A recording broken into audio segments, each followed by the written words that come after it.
ॐ गणानां त्वा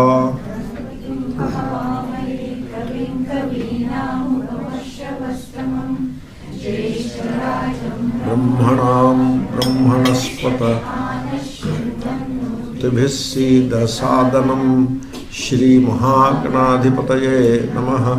सदाशिवसमारम्भां शङ्कराचार्यमध्यमाम् अस्मदाचार्यपर्यन्तां वन्दे गुरुपरम्परां। नमताभिनिवेशित्वात् न भाषावेशमात्रतः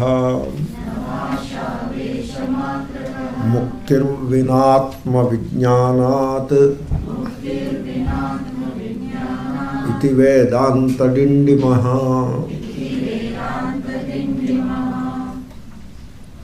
Abhinivesha is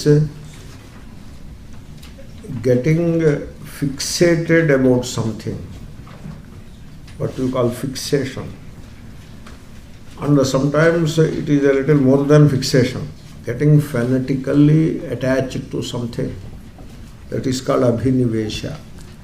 The word can be used in a good sense also, like you should have abhinivesha to study. So in that sense, it's the right sense, nice sense. People should have abhinivesha. Suppose you want to study grammar, Sanskrit grammar, so you need to have abhinivesha, a total devotion, commitment to it. That is the right sense of the word. But here Shankara uses in its another meaning, means fixatedness, getting fixated. People are quite often have a fixation, and once a person is fixated, which means he is not open, we should not offer any suggestion or any opinion, because it will bounce back. You should offer an advice or a suggestion or a comment about any given thing only when the other person you understand as open. The other person is open. You must have openness. If you notice that the person is not open, you just keep quiet. Because when you offer some opinion and the other person is already fixated on it, then the opinion will be bouncing back, in the sense that he won't receive it. He won't receive it, and then he becomes unhappy, and he will respond accordingly. He will react because he is fixated, and that makes you unhappy, and so you get into a conflict that way. So you should avoid such conflict. You don't get anything out of a conflict. Anyway, that kind of fixatedness, people are quite often like that. They do not understand that the opinion that they hold about a given subject, they have an opinion. It is only one of the various possible opinions. They don't understand that. Suppose Indian politics is there. Indian politics. Congress party, BJP, some other party. And you have an opinion about it. And what you have in your mind is only one of the many opinions possible. It is only one of the many opinions. It is not the only valid opinion. Opinions can be many. And so fixatedness means you think that your opinion is the truth.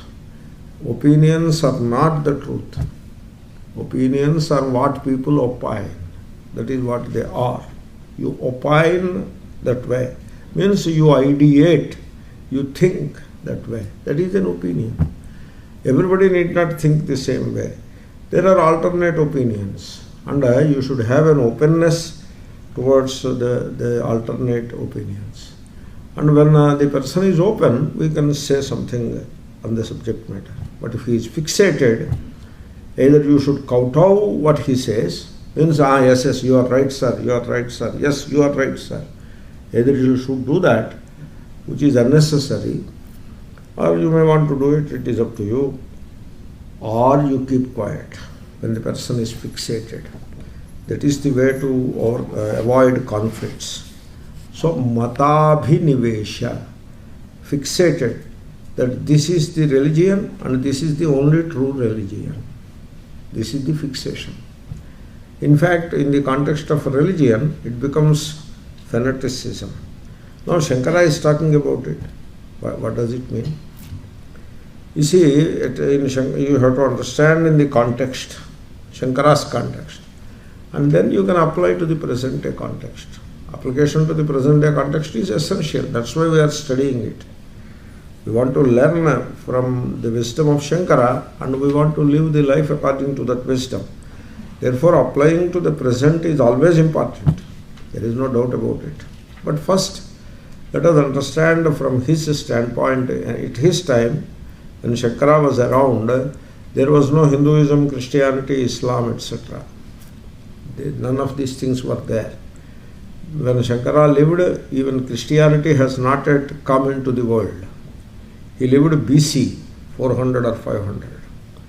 And Islam came 1500 years back. Christianity came 2000 years back, roughly. Whereas he lived at least another 300-400 earlier than that. So what could be the fanaticism, the religious fanaticism that he is talking about?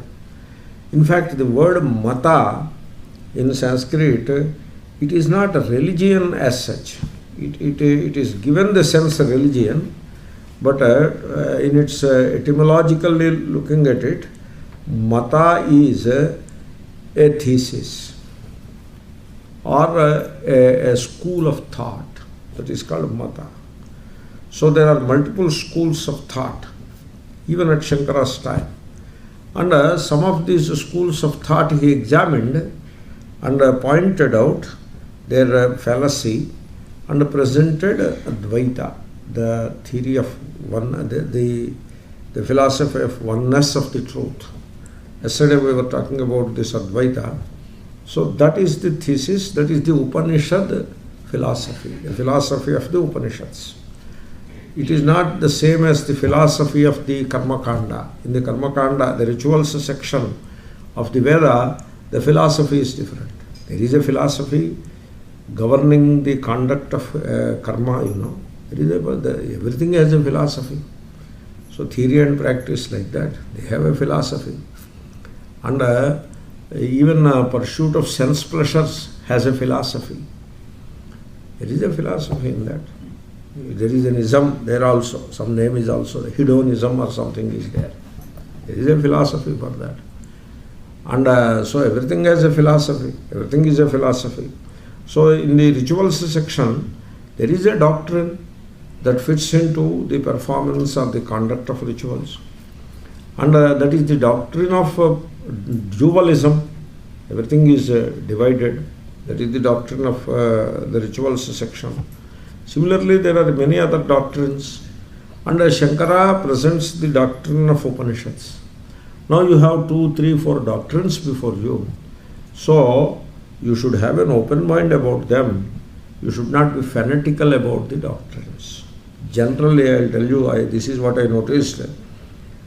Say Advaita, Dvaita, Visishta Advaita. This is what we have presently within Hinduism.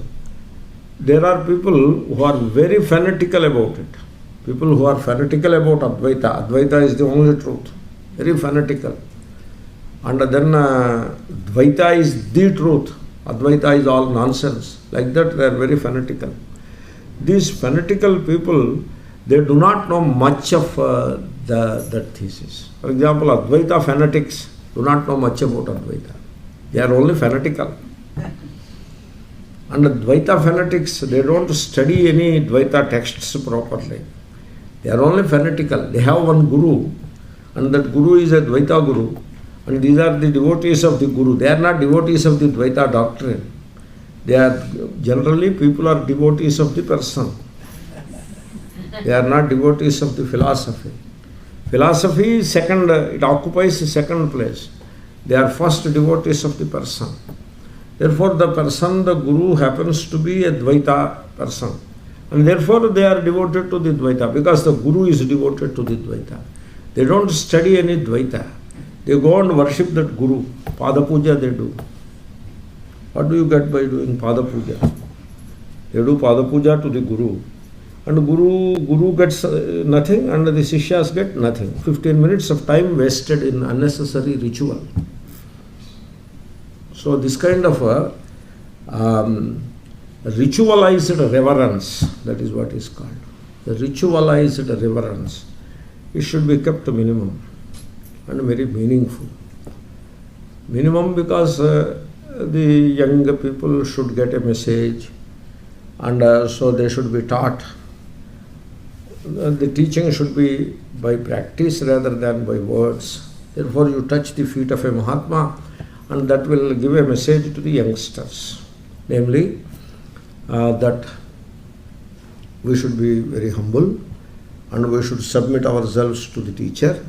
Teacher means not to the person of the teacher. To the teaching you have to submit. The teaching doesn't exist in thin air like that. It is located in a personality. Therefore you submit to the person. But you are not really submitting to the person. You are submitting to the teaching only. Therefore all this message should go to the next group of students, next generation. Therefore some reverence is practiced. But you create a big ritual out of this reverence, and so that may not be necessary. That is my personal opinion. If you have a different opinion, there can be an alternate opinion. That is what I am saying already. And I don't mind a different opinion. This is my opinion. And you may submit to it, you may have a different opinion about it, because it is possible to argue differently. So, and there may be some point that I am missing. There in the other argument, in the alternate argument, there is some point which I am missing, and I should remain open to that. So I try to remain open also. Anyway, so the point is, these people who are fanatical, they don't study. They don't study the Dvaita Shastra. They are only fanatical. They look up to a person and they become fanatical. Dvaita is the only truth. He doesn't know any Dvaita. Very superficially he has heard a few things, that's all. The fanatical people are always like that. This is what I noticed. And then one more thing I noticed. I come across great scholars of Dvaita, Advaita, very great scholars. They are silent. They are not fanatical. They speak only when they need to speak, or when they are obliged to speak. You request them and they are obliged to speak, then only they speak. And they present their doctrine. This is what Advaita is. They present it. They are not fanatical about it. What a contrast. People who are fanatical, they don't know really what they are fanatical about. And people who are scholars and who are very wise in their doctrine, they are not fanatical. Therefore, by being fanatical about Advaita, you will not know the truth of oneness. One should not be fanatical about these Vadas, Advaita Vada, Dvaita Vada, etc. They should not be fanatical about it. And so this is one thing people have to understand. Shankara, he refuted many other doctrines of duality. In the process of presenting Advaita, the non-duality as the truth, the non-duality, how do you arrive at non-duality? By rejecting duality. That is how you arrive at non-duality. It is not oneness as much as it is the negation of duality. It is Advaita, not duality. That is what it is. So how do you arrive at it? By negating, by refuting the duality. That is what he has done. He has never said one name. He has never addressed one person by name. In fact, it is always the thesis or the doctrine which the other person holds on to that he examines. The person is never the issue. It is not an attack on the person. It is the refutation of a doctrine. There is no attack anywhere. Even the doctrine is not attacked. It is refuted. by pointing out the fallacy of the doctrine. So you have to do it. That is the job of a teacher. And therefore, examine the doctrine with an open heart, open mind, and very generous, be generous also while examining it. Give the value that it has, acknowledge the good points of the doctrine, but then when it comes to point out the fallacy, you don't hesitate to do that. It is not about sentimentalism, or it is not about making the other person feel happy. It is not about appeasing the other person. Therefore, be fair and frank. Be fair and then be frank. So, this is the fallacy of this doctrine. Please examine it one more time. Only that way. Therefore, the fanaticism about any doctrine is bad. Like Vaishnavism, Shaivism, all these isms, they were not there at Shankara's time. At Shankara's time, you have only these doctrines.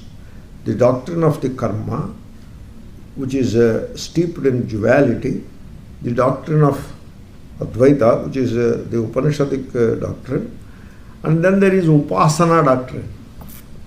There is a thing called Upasana. There are people who claim themselves to be Upasakas. So they worship means mental worship. The karma is less, meditation. It is not even, it is mental worship. It is better to call it mental worship than meditation, because meditation has a wider meaning. Therefore, they practice mental worship of one devata. There are multiple devatas. Multiple devatas means multiple forms of Ishvara. That is the way one should understand. But anyway, Upasakas do not understand like that. They think they maintain that there are multiple devatas. And you choose the right devata, don't choose the wrong devata. My devata is the right devata. This is how. These are the Upasakas. And the doctrine of, what is their doctrine? It is again duality. You are different, the devata is different. Then this devata is different from that devata. This devata is superior to that devata. Like that. This is the doctrine. And so this scheme is there, and a doctrine which fits into that scheme. So Shankara, he examines that also and he refutes it. So like that, there are matas. Mata means various doctrines. And you should have an open mind, and you should understand a fanatical fanatically embracing a particular doctrine is not the way to the truth. Doctrine can show you the way to the truth, but the moment you introduce fanaticism into it, that is not the truth anymore. You know how fanaticism arises? There is a doctrine which is very valuable, which is very pious, and it can lead us to the truth. That is the doctrine. But you don't want to follow the doctrine as much as you want to identify with the doctrine, and in the process create an ego. Whenever there is an identification, an ego is created. And now you are devoted to that ego, born out of identification with the doctrine. You are not devoted to the doctrine per se. You are devoted to the ego created out of the doctrine. For example, be devoted to Hinduism. Don't be devoted to an ego created of identification. Be devoted to Hinduism. It will take you to the truth. Provided you avoid that egoic identification. Suppose you create an egoic identification. Already you have violated the doctrine of Hinduism. Already.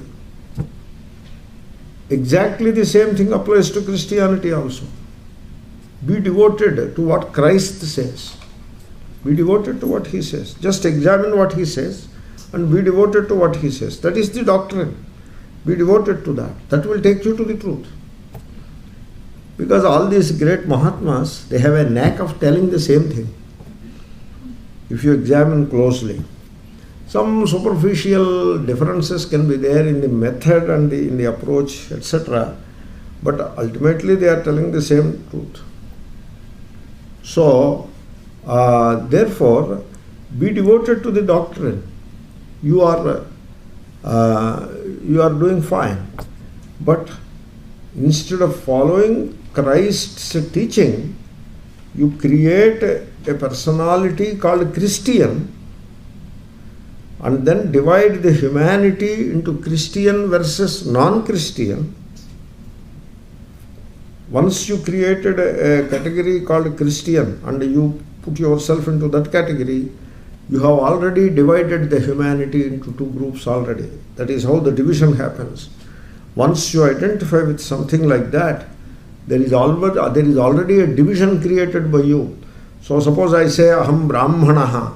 Already the entire humanity is divided into Brahmana versus non-Brahmana. First they are divided into Brahmana and non-Brahmana. Then slowly it becomes Brahmana versus non-Brahmana. That is the next step.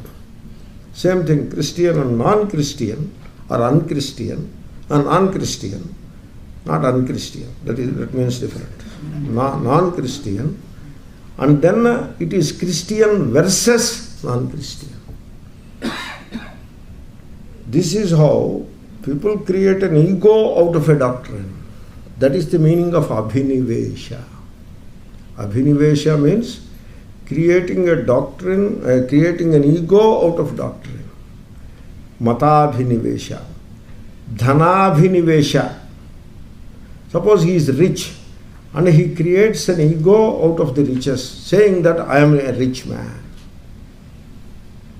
It is nothing to do with the riches. First you identify with the riches, in the process an ego is created, and now you embrace that ego. Then I am a scholar. Scholarship, there is scholarship. I assume that he is a scholar. Nowadays scholars do not say they are scholars. The non-scholars who do not have much worth mentioning scholarship, they come to the dais and they present themselves as scholars, because they are very sure that the people are gullible, which happens all the time. The person has a scholarship, suppose. He is a scholar. Then he creates an ego out of it and identifies with the ego. There is scholarship, great. I am scholar. Now already the scholarship is defeated. It is used for a wrong ego creation. That is called Abhinivesha. So mata means a doctrine. Could be Dvaita, could be Advaita, could be Visishtadvaita. In Shankara's time there was no Visishtadvaita. It was called Dvaitadvaita. It is partly Dvaita and partly Advaita. The same thing has become Visishtadvaita later, with some modifications here and there. You add a lot of rituals to the doctrine, that becomes Visishtadvaita. To the doctrine of Dvaitadvaita, there is a doctrine of Dvaitadvaita. You ritualize the doctrine, put a lot of ritual around it, that becomes Visishtadvaita. Doctrine of Dvaita is universal, because the human experience is plurality. You experience plural things, and therefore everybody believes that he is different from everything else. That is duality. The same duality is extrapolated to the gods. There are many gods, like many jivas are there, many gods are there. When many gods are there, some of the gods are superior, some are inferior, some are mediocre. Sattva, Rajas, Tamo. And the gods that we worship are superior. So all this kind of duality, you don't need a doctrine for it. It is a common sense thing it is. But still they create a doctrine out of it, saying duality is correct. And so they identify with that doctrine and create one ego out of it. So the same duality which is there commonly in the experience of every human being, it is given a status of a religion by putting certain rituals and forms into it. You create a form, put a form, a particular dress you add to the doctrine. Now already dress becomes a religion. Take a doctrine, add a dress. So now you have added already religious component into it. Then the fish marks are added into it, like vertical or horizontal, whatever. And then hairstyle is also added to that. And then some nomenclature is added to that. Everybody gives some nomenclature to that. Now the doctrine is religionized, and so it appears as new. It is not new. The same old blessed thing it is, which is there in the experience of all human beings. You just add a few religious trappings to that. I think that is the word. Religious trappings. Maybe I am saying the right word. And then it becomes a religion. So like that, this world is like that. It goes on like that. So, like for example, we have Rudradhyaya. This I see all the time. Rudradhyaya is the Namaste Rudramanyava Utota Ishave Namaha. Originally it was used to anoint Shiva. That was originally, it was thought to be like that. Because that is what it is all about. Rudra. But now, if you want to do Krishna Abhishekam, only that only. Then you want to do Abhishekam to a Mahatma, then also Namaste Rudramanyava. Then recently in India, Sai Baba Abhishekam, they do with this. In every Sai Baba temple, they do Abhishekam to Sai Baba with Namaste Rudramanyava. What else they can do? That is the mantra they use. Nowadays, Puttaparthi Baba temples have had to start. There is already one temple in Puttaparthi. They must be using the same thing in Puttaparthi also for Baba's anointing. And there are a few other temples. Like Dhoni temple is there. Dhoni, there is a temple. The cricket captain Dhoni. And so, what they do, Dhoni? Namaste, Rudra, like that. So same thing. So like that, it is the doctrine which is converted into a religion. But basically the doctrine is there. So essentially, Advaita, Dvaita, Dvaita, Advaita. Ultimately, some changes may be here and there. The ritual aspect of it changes, but the doctrine is like that. So you have to understand the doctrine and see the truth of it and be open-minded, but never fanatical about any doctrine. That is what Shankara is saying. Matabhe. He is not talking about Hinduism and Christianity and Islam, because they did not exist at his time. You can apply this principle to them, nothing wrong in it. So be a good Hindu, not necessary to be fanatical about it. Similarly, a Christian should be a good Christian. He need not be fanatical about it. So, a good Hindu has no issue with a good Christian. Vice versa. It is the fanatical elements who are at loggerheads all the time. So, that is the way in which you can apply that Vakya of Shankara to the present context. So he says, Mukti, liberation from the bondage of samsara, Muktihi, that is what you want. You gain it by Atma Jnana. Muktihi Atma Vijnanat. By the wisdom of self, you know the self, you understand the self, that liberates you.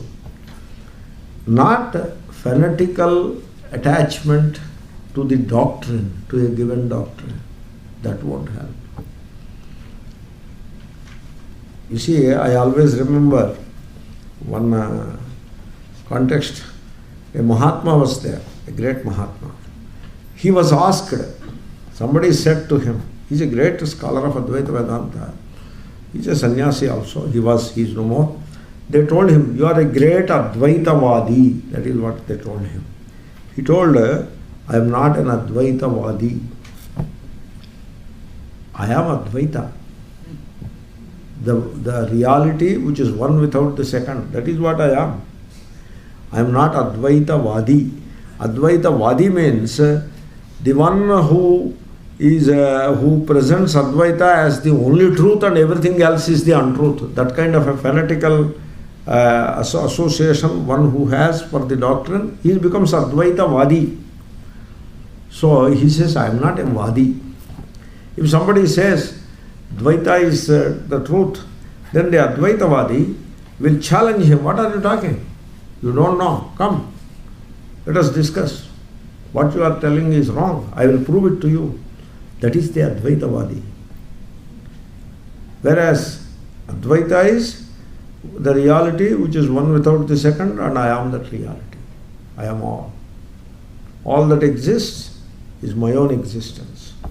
Not only the existence of this body is myself, but all existence is myself. That is Advaita. There is no second. That is what I am. That is not a Vada. Therefore, that is the realization of the truth of the self, Atma Vijnana. That realization gives moksha, liberation from the bondage of samsara. You don't try to get that. Instead of that, take the doctrine, identify with it, and everybody should follow this. Why everybody should follow? So we want to impress others with our doctrine. So why should we try to impress others? It is up to them to be impressed by the doctrine or not. Why should we try to impress? And when we try to impress the others, they are not impressed, then we become conflicted. We become conflicted. And then we develop the feeling, oh, these are all ignorant people. I am ignorant, and they are ignorant. So double ignorance. That is wrong, That is how, when you try to identify with the doctrine and then thus create an ego. This ego you have to understand correctly. Wherever you identify, that creates ego. You identify with a religion, that is religious ego. You identify with a doctrine, that is, you understand the religion, don't identify with it. You identify with a doctrine, that is a doctrinal ego. Some of these egos are collective egos. Suppose you identify with an institution, that is an institutional ego. You see that kind of ego everywhere. You identify with a piece of land, with a chunk of land. That is I am a Canadian. I am a Dutchman. So the moment you say I am a Dutchman, you have now divided the entire humanity into the Dutch and the non-Dutch.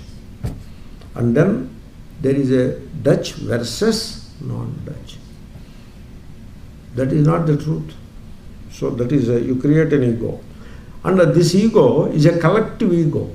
Collective ego means there are any number of other people who have the same ego. And so the egos come together. And there is a conference of all these egos. That is the collective ego. It is like in Atlanta. When I was in Atlanta, for some lectures I went there. Nowadays I am not going. At one time I went. And there was a conference in a hotel, big conference. It is the conference of all Johnsons. Johnson is the family name. The second name or family name, whatever, is Johnson. And so they have a conference in a big hotel. All whosoever has the second name Johnson, they are invited there. And so in this, like in this kind of conference you can have in India also, you can see that there. So the family name, there is a family name and all people connected to that family name assemble. And they have a party. This is the collective ego. So a variety of collective egos you find. Under the religious ego, the doctrinal ego, these are all collective egos. So the religion can uplift us not through the ego. The religion or the doctrine can uplift us only when we take a very special precaution that we don't create an ego out of it. But human mind is what it is. There is a law. It is there, not in Vedanta, it is elsewhere. The law is some Murphy's law, Peterson's law, like that they have some names. I always confused with these names. There is a law. The law is, if there is a possibility of something going wrong, it will go wrong. Murphy's law. Very nice. There is another Murphy's law also, but this is also Murphy's law. Where it is possible to go wrong, it is possible to come right also, but it will go wrong. Similarly, if there is a possibility of making a mistake with reference to human mind, it will make a mistake. So, the Advaita doctrine, you have to use it to know the truth and be liberated. That is the Mata doctrine. That is the purpose of the doctrine. Like Sri Krishna is there.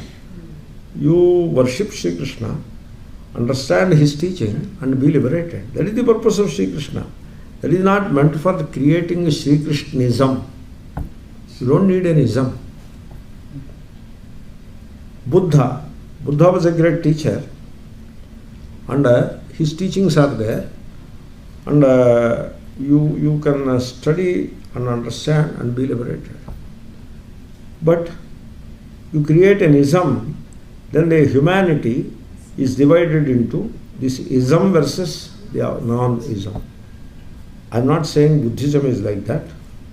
The word ism may be used in a very normal sense, nothing wrong, but the ism used in this sense, in the sense of division, in the sense of collective ego, it is not good. That is not what Buddha taught. I am sure that is not what Buddhism is about. Buddhism is about knowing the truth, in spite of the word ISM there. Anyway, so this is these are some of the opinions, some of the ideas that I thought I should put before you in the context of that verse. So matabhinivesha, fanatical identification, will not liberate anybody. In this context, there is one more thing that will make it complete.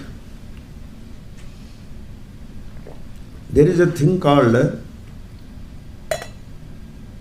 a disputation within the Advaita Vedanta. There is a disputation.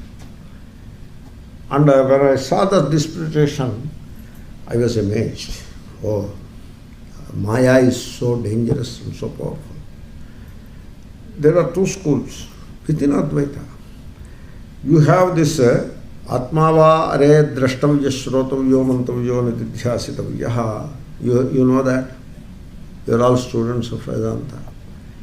Now the first part of the sentence is Atma drashtavyaha. You should know the self. Drashtavya means you should know, because that liberates from the bondage. Then how to know? Shrotavyo mantavyo nididhyasitavyaha. You have to do shravanam, that is what you are doing. Mantavyaha, you have to reflect upon it. And nididhyasitavyaha, you have to meditate. These are the three. Now, in Advaita Vedanta, there are two schools within Advaita Vedanta. Shankara has nothing to do with those schools. These are all post-Shankara schools. Some of them are good meaning, but quite often they tend towards the direction of matabhinivesha. That's why I am mentioning. There is one school which is a Shravana school. Sometimes they tend to be so fanatical about it that they say Shravana will give you moksha. What about Manana? Manana, you see, they cannot say Manana is useless, because the Shruti Vakya is sitting there. Shrotavyo mantavyo nididhyasitavyaha. That is what it is sitting there. So they grudgingly give some kind of a place for this Manana. Yeah, Manana also you can do, but Shravana will give moksha to you. Okay, then Nididhyasana, even more grudgingly accept it. And say, when Shravana doesn't work, then you may think of Nididhyasana. But Shravana is all that you need. This is the Shravana school. And you see, the school that highlights the glory of Shravana, up to that it is wonderful. But somebody else tries to glorify Nididhyasana. There is a thing called Nididhyasana. That can be great. In that Bhashya, in that Maitreyi Brahmana, it is there. There Bhashya, Shankara says, Kevala Shravanatana Mokshaha. He says that. This Kevala Shravanam means you do Shravanam with the notion that Guru will take care of your moksha. You have to go and sit and do Shravanam only. Guru will take care of the moksha. You need not do Mananam. You need not do Nididhyasanam. You need not do anything. You go on doing Shravanam only. That won't give you moksha. Shankara says it in the Bhashya. And then somebody else talks about Nididhyasana. So say, oh, he doesn't know anything. That is already Matabhinivesha. Within Advaita. It is not even Advaita versus Advaita. Within Advaita. This kind of Abhinivesha is wrong. Then what is the correct opinion? Shruti says three things. Why do you want to project one at the cost of the others? Don't do that. Shruti is presenting all the three. So leave it at that. You need to do Shravanam and go home and do Mananam and do Nididhyasana at least one time per day. Do that. So Nididhyasana makes your mind open and keeps your mind calm and quiet, so that when you come to the Shravanam will happen properly. And without Shravanam, if you do Dhyanam, it is like drying the clothes without washing them. So it is no use. Therefore Shravanam should be adequate, then only Dhyanam, Nididhyasana. So take a balanced view. Don't divide the Vakya into two different schools and then get fanatically attached to one school. We have two such schools. They are called Vivarana school and Bhamati school. Why we needed these two schools? We don't need these two schools. We need the Vivaranacharya's teachings. We need Bhamati Acharya's teachings. We need both.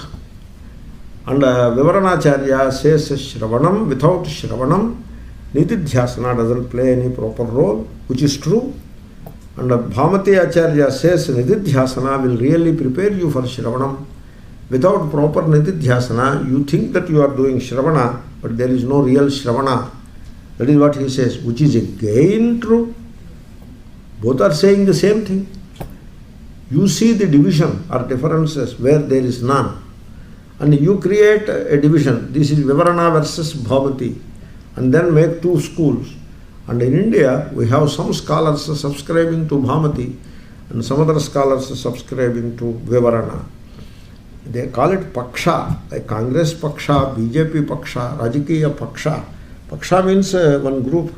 Similarly, Vivarana Paksha, Bhamati Paksha. Paksha, you know, Paksha is a party. Paksha means a party. Rajakiya Paksha means political party. So Vivaranacharya Paksha, Bhamati Paksha means you belong to the party of Vivaranacharya or to the party of Bhamati. They ask me to which party you belong. So Shankara is giving a warning. Don't enter into this party baji. You rise above these parties. Know the self. Make use of all the three. You see which is helping you most. Ultimately, you are the proof. Whether Shravana is helping you or Nididhyasana is helping you. So, what is the mix? All the three are needed, obviously. So, what kind of mix is suitable to you? More Shravanam and less Nididhyasana. For some others, more Nididhyasana and less Shravanam. So, the mix, it need not be same for all. It depends upon the seeker. Ultimately, it is not Shravana or Nididhyasana that gives moksha. It is the Vijnana, the wisdom. You understand the self deep within. That will give moksha. Shravana nididhyasana with manana in between is only upaya. It is a means.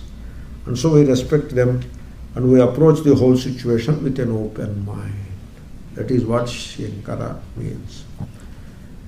Having said this, I will say one more thing and conclude the topic. Matabhinivesha. When it comes to Gita, there are schools. They are all followers of Gita. And they are all followers of non-duality, Advaita. But again they have schools in that. The school of karma school it is. And then there is the bhakti school. Then there is a jnana school. 3 schools. And they fight. So Balagangadhar Tilak belongs to karma school. Jnaneshwara, who wrote Jnaneshwari and Gita, he belongs to jnana school. And within Advaita, and some other Acharya within Advaita, he belongs to Bhakti school. And so which is superior? Whether Tilak is superior or Jnaneshwara is superior. Karma versus Jnana. And then there are fanatical followers of every school. So the same Advaita is now divided into 3 different schools, who are fanatically opposed to the other schools within the same Advaita. It is wrong. Because the division karma, bhakti, jnana is not a division, it's a classification. There is a distinction between division versus classification. Classification is meant to facilitate the understanding. It is not meant to divide people. Whereas division, it divides. That's why it is called division. Therefore, karma, bhakti, jnana, it is a classification, it's a gradation. There is no opposition between them. Therefore, there is no need to create schools around them and then fight with each other. Not necessary. What you need is, you have to integrate them properly. Why there are 3 in the first place, karma, bhakti, jnana, why there are 3? Because a human being has all the 3 dimensions in himself. There is karma dimension in you, there is the emotional dimension in you, and there is the jnana dimension in you. Therefore, all the 3 are there in the human being. When you employ all the 3 in one great longing for the higher truth, then you get liberated. Therefore, you need all the 3. So, it is wrong to create a division where none exists, and then having created the division, getting attached to one or the other, it is fanaticism. It doesn't help at all. There are any number of discussions in literature you can find. If you go to Google and start typing, you will find thousands and thousands of pages of material about these controversies and these disputations. So much so Bhagavan Ramana Maharshi said one day, as long as the world exists, its disputations, these disputations will exist. People will continue to dispute whether karma superior or jnana superior. And so the truth, there is no truth in disputations.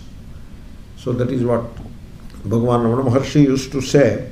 Anyway, so karma, bhakti, jnana, which is superior? You should not even look at the whole thing in that way. There is nothing like superior, inferior there. Karma has its place, bhakti has its place. So which is superior? Breakfast or lunch or dinner? Which is superior? The question is wrong. You cannot answer a wrong question. You can only see the wrong question as wrong. The question as wrong. That is all you can do. You cannot answer it. So there is no, the question is wrong. Karma, bhakti, jnana. There is nothing like superior. So in a given situation, karma is the thing. So in the context of activity which is there in human life, it must be karma yoga. And when it comes to the emotional mind, it must be bhakti yoga. And when it is jnana, the intrinsic Nature of human being is awareness, and so in that dimension it is jnana. Really speaking, there is no division of that kind. For the purpose of understanding, we may classify like that, but really speaking, there is no division. And once you understand that there is no division, Shravana, Manana, Nididhyasana, which is superior? No, the question is wrong, because there is no division. Shravana could be meditative, and meditation is based on Shravana. There is no division. Once you see that there is no division, then you have arrived at the truth. That is the truth. As long as you see a division between Shravana versus Nididhyasana, you have yet to see the truth. The day when you stop seeing the division between them, you see them all alike. Shravana, you are doing Shravana. Is it meditation or not? Now you are doing Shravana. Is it meditation or not? It is meditation. And you are meditating. And you are meditating the pure being. Is that not coming from Shravanam? Yes, it is coming from Shravanam. Therefore, really speaking, or you are reading a book, the right kind of book, read in the right way. You are reading some right book in the right way. Then, is that Shravanam? Of course it is Shravanam-like. And then it is Nididhyasanam-like. Therefore, you see that there is no division. There you see the truth. Instead of that, you divide them and get attached to one of them and go into a school, Bhamati school. We are all followers of Bhamati school. Already you missed the truth, because Abhinivesha in a given school will not help at all. Coming to karma, bhakti, jnana, you, as long as you see the division, karma versus bhakti versus jnana, you have yet to see the truth. Really speaking, the division is very super. The classification, it is only a classification. There is no division at all. Because I will give you an example. Mother prepared food for the family. Is it karma or bhakti or jnana? It is all the three. Because it is karma, she loves the family and she wants them to enjoy it. Therefore, there is bhakti. If you prepare food without love, you don't like the person whom you are feeding. You are giving food but you don't like the person. Then your food he will not be able to enjoy. The food will not be tasty. You make some payasam or some kheer, whatever, it will not be tasty. It will go bad. Therefore, in preparing food, there must be love towards the person to whom you are giving this. And then finally, you should know how to make. You should know how to make. That is jnana. In fact, jnanam, in quite often it means a skill. Suppose you are making dosha. So, I have seen a lady making a dosha. So what she did, took this much amount of that dough, that syrupy thing, and put on the hot plate, which is already very hot. It is it is sitting on the flame so long, it has become very hot. It should not be like that. But by the time she put it, the moment she put it, it has started becoming dry, because it is extremely hot. And she tried to spread it, she could not spread it. And so it became thick already. So she wanted to do a dosha, but ended up doing an idli out of it. And then she took it with this spoon and threw into the dustbin. Then I told, don't do that mistake again. Don't do it. Because you don't know how to do it, you are unnecessarily wasting the food and throwing it into the dustbin. Don't do that mistake. Therefore, making dosha, there is a skill involved in that. That skill is called jnanam. That is the jnanam. Skill is jnanam. Do the physical activity is karma. And the love that you have for the entire effort is bhakti. All the three, are they separate? They are not separate. They are all together. Therefore, Karma, bhakti, jnanam, they are not different at all. Now you know the truth. Shravana, manana, nididhyasana, they are not different at all. They are the same, they are the dimensions of the same truth. Now you know the truth. The moment you divide and get attached to one of them, you created an ego out of it, and you keep yourself away from the truth.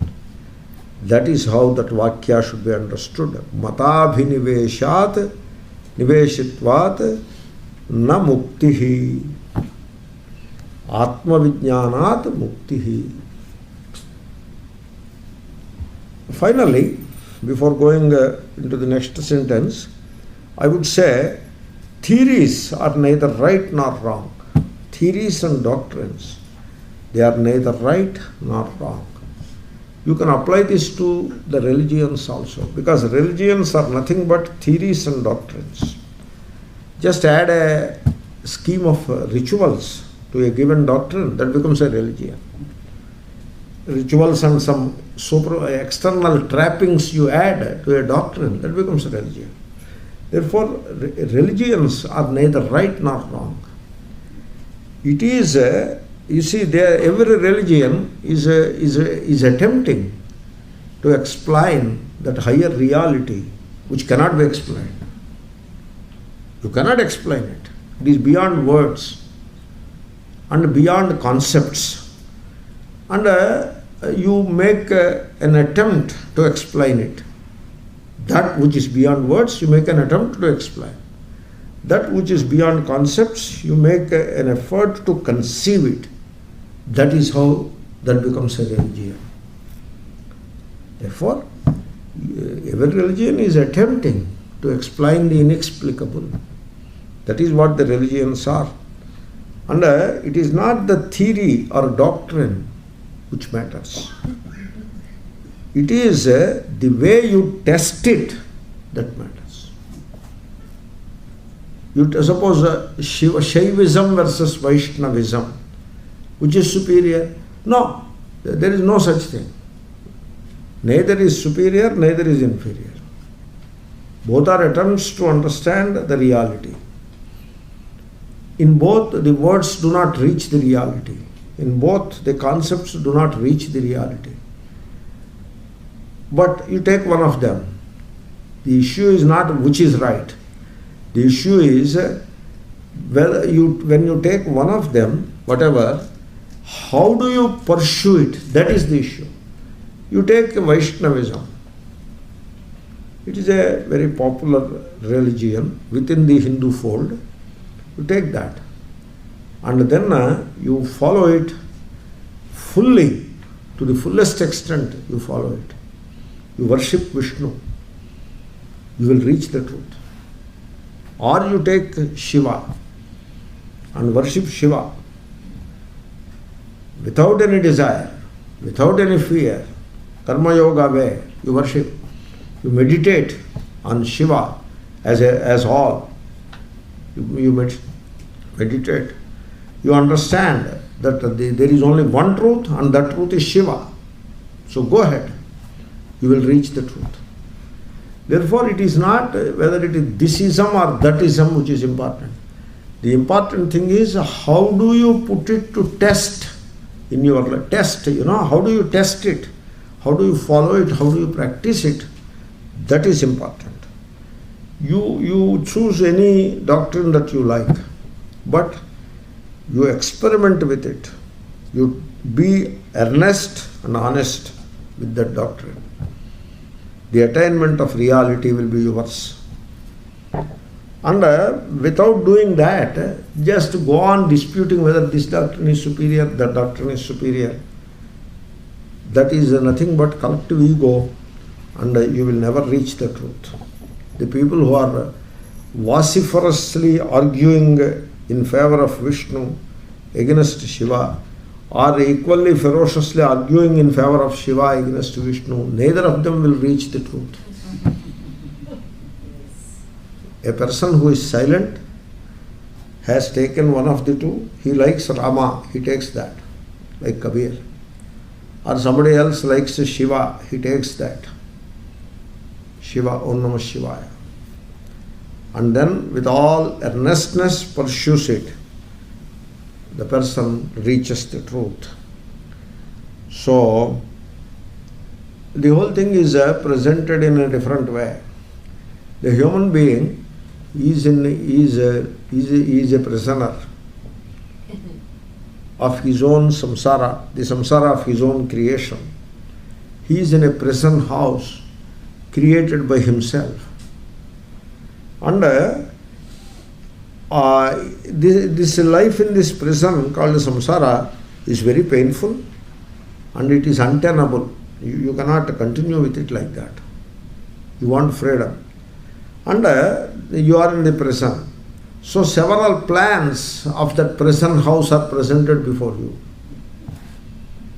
And several means of escape from the prison house are presented before you.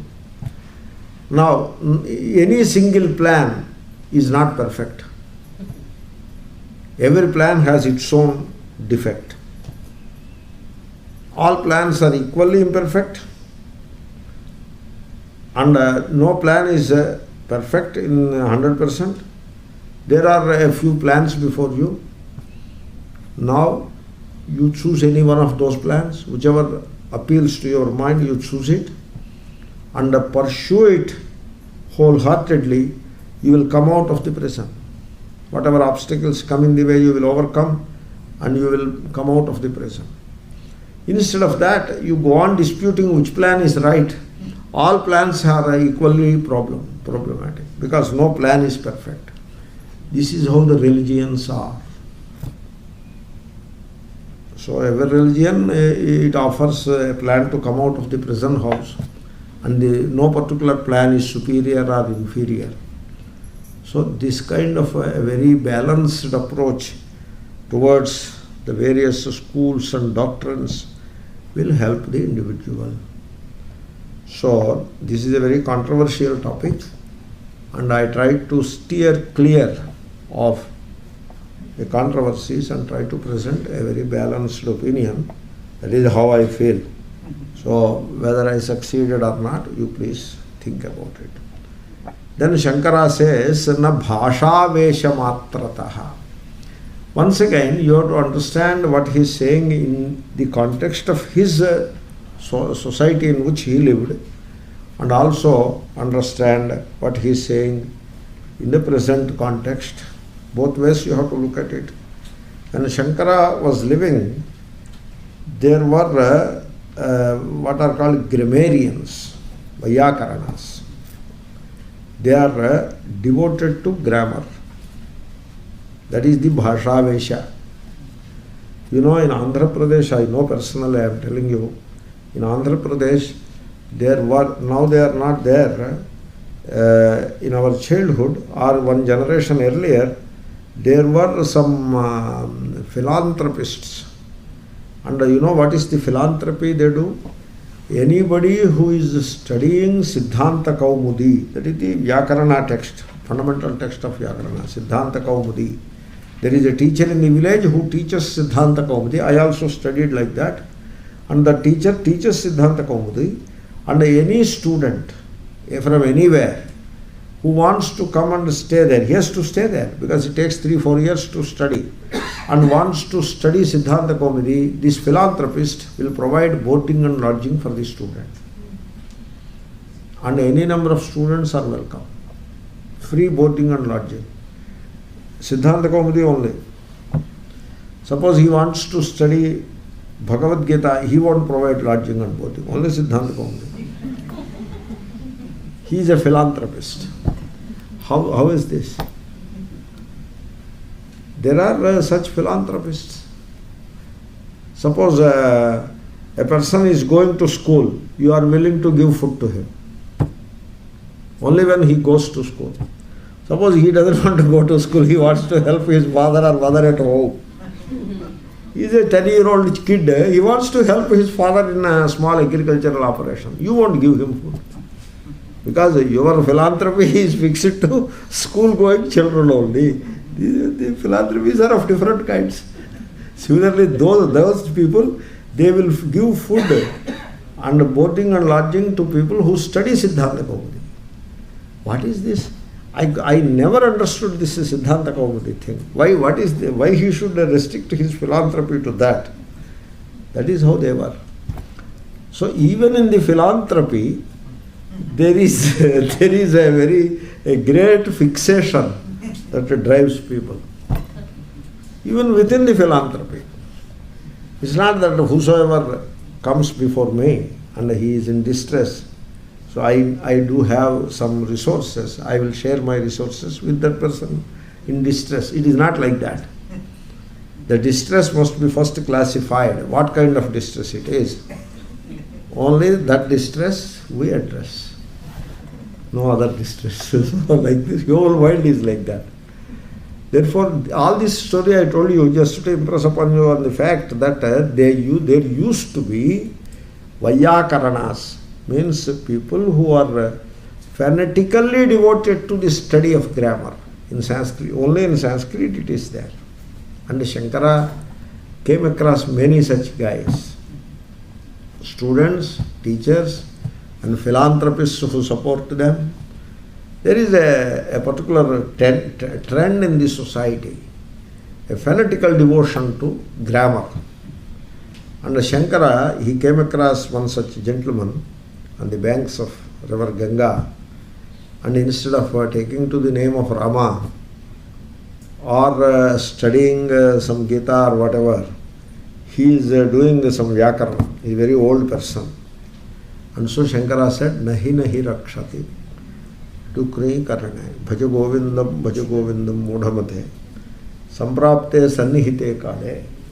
So when the death is staring in the face, or when the old age stares in the face, when the person becomes sick, he is facing the sickness. His scholarship of Vyakarana doesn't help. But if he studied Gita a little, that will help. His scholarship for economics, physics, chemistry, sciences, that won't help. A little of Gita here and there, a little also, it will help. Because life is like that. Therefore, this bhasha vesha, that is what Shankara is saying, nahi nahi rakshati dukri karane. So it is kru, and then do is one vidvarna, and nya is another vidvarna, and its meaning is karanam, and so it gets this pratyaya, that pratyaya, it becomes karoti, kurutaha, kurvanti. So like that has to go on deriving and all that.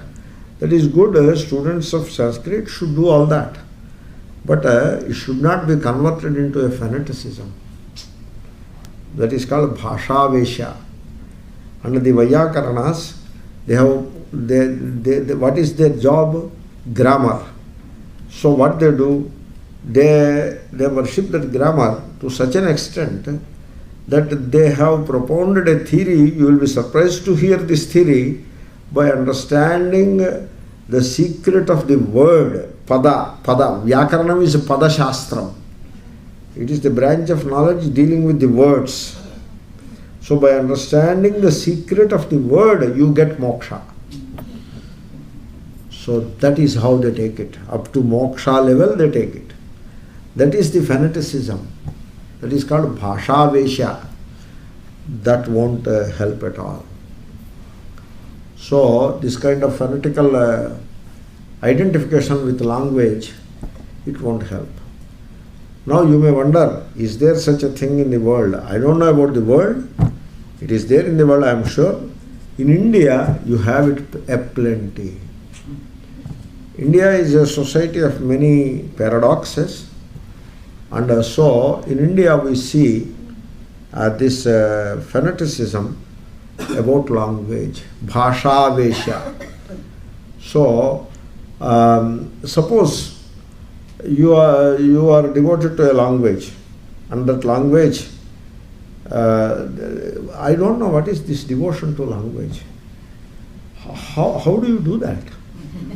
What are the dynamics of that? I am not sure. For example, if you want me to speak in Telugu, I can speak. But if you want me to be devoted to Telugu, I don't know what it is. What is that? But people do that. So there is a demand that Parliament, Indian Parliament should recognize Telugu as an ancient language. There is a demand. And the demand was accepted only last year. The demand was there for 30-40 years. Only last year it was accepted. How it was accepted? Why the demand? Because the Parliament they passed a legislation. The Parliament has recognized Tamil as ancient language. So when they recognize Tamil, why not us? Comparison. And all the Telugu, there is a group, it is called Telugu Bhashodhyamam. Dhyamam.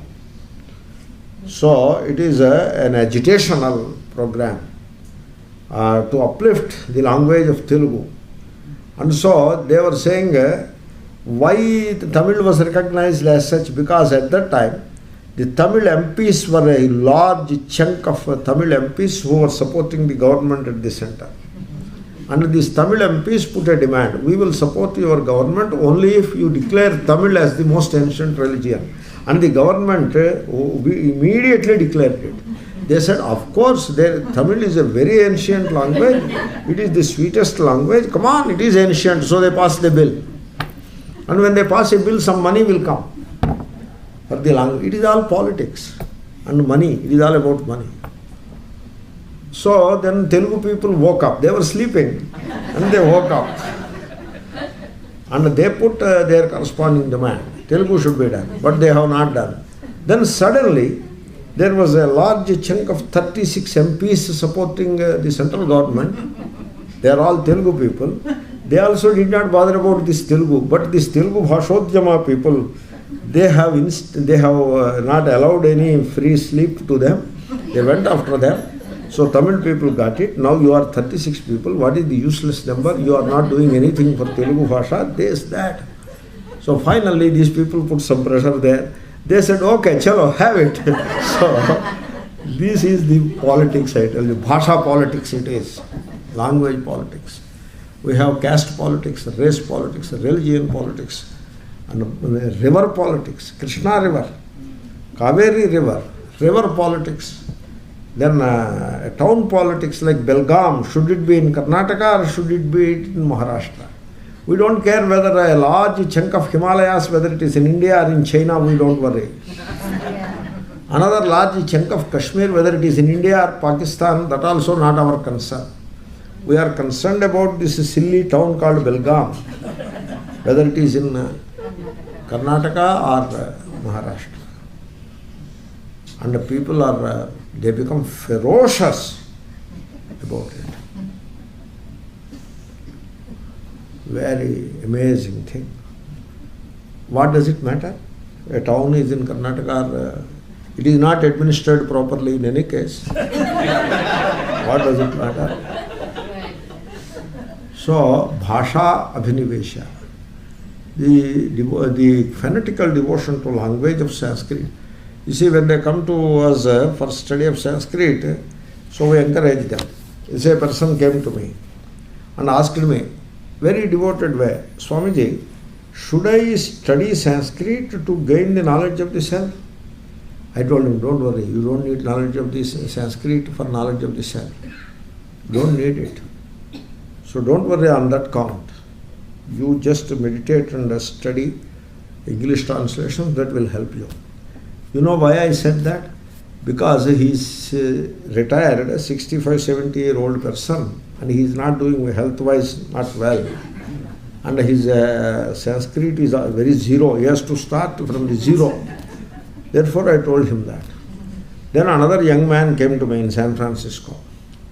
Is Sanskrit essential for Vedanta, self-knowledge? I said, yes. Without Sanskrit, there is no self-knowledge. Come on. Study Sanskrit. He studied Sanskrit for 3 years and now he is a scholar. And sometimes when I get a doubt in grammar, I telephone to him. Hey, what is this? You tell me. He checks and tells me. And he teaches Sanskrit to many other people around him. And he studied Vedanta also simultaneously well. Therefore, you are not fanatical about the language. Atmajnanam is the thing. And if the person can learn Sanskrit, it really, really facilitates the study of Vedanta, which takes you to the self-knowledge. Therefore, study Sanskrit. But if the person is very old, he cannot read it now, then suppose I tell that without Sanskrit there is no Atmajnana, that amounts to fanaticism. Bhasha Abhinivesha. Just because I love Sanskrit, I studied Sanskrit, I should not impose upon the others like that. I tell him, come on, don't worry, you come and sit in my class. Don't worry about Sanskrit. You pay attention to the self and understand what I am saying. Sanskrit or no Sanskrit, you are the Brahman and you know the truth, you will be liberated. So it should be like that. Therefore, this Bhasha Abhinivesha, in India, we are fighting for years about languages. Even now, the fight is going on. Still it is going on. So, even in within the same state, all people speaking the same language, yet they are able to fight against each other. And when they are reminded, you are all speaking the same language, why do you fight against each other? They say, it is not the same language. The language which they speak and the language which we speak, though they are outwardly same, but inwardly there are differences. And therefore, our version of the language is superior to their version of the language. That is how a fight is, we are capable of fighting that way. So this kind of fanatical identification with language and with a religion, with a doctrine, with a school of thought, it doesn't help anybody. That is not the way to gain self-knowledge. They all have a place. Religion has a place. Doctrine and a school of thought has a place on the way. And so we use them appropriately. Eventually, we transcend all of them and reach Atma. In Atma, there is no religion, there is no doctrine, there is no school of thought, there is no language.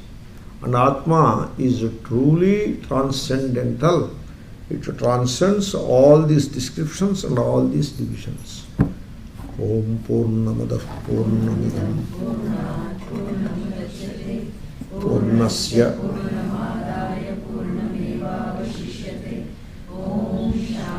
Shanti Shanti Harihi Om